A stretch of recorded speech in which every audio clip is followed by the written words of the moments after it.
You're speaking today at the Global Information Conference Australia in Adelaide. You want Australia's peak intelligence body to issue annual threat assessments calling out Chinese foreign interference. Why do you think this is important?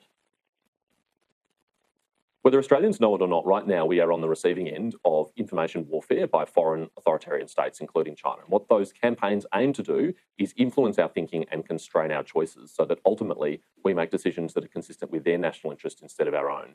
Now, the good news is that we can push back and we should push back, and we can do so in a way that's consistent with our values. All we have to do is tell the truth about what they're up to, particularly in our own region, particularly in the Pacific. We should be calling out their malign activities, their grey zone activities, which involve trying to capture elites in developing countries, to corrupt them and to steer them away from the national interest of those countries. And if we do that, that will be a pretty powerful deterrent for countries like China engaging in that behaviour, and it will also equip those countries to better able to defend themselves against it. So is the Albanese government, in your opinion, too soft on TikTok and China over these attacks? TikTok's just an example because there's been a bit of a to and fro over that. But in the hope of repairing relations in exchange for lifting trade bans, would you agree with that?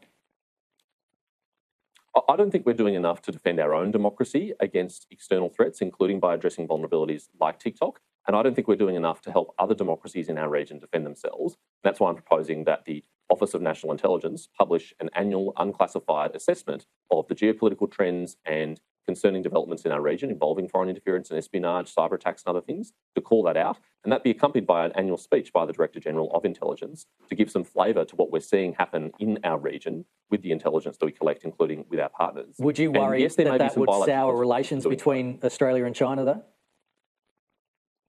Yes, there may be some bilateral consequences for doing so, but I don't think we should be complicit with our silence. I don't think we should observe abhorrent things happening in our region, which undermines our security and the security of our friends and partners, and stay silent while that happens. Because the reality is the problem is not us calling out that behaviour, it's the behaviour in the first place by the People's Republic of China and others.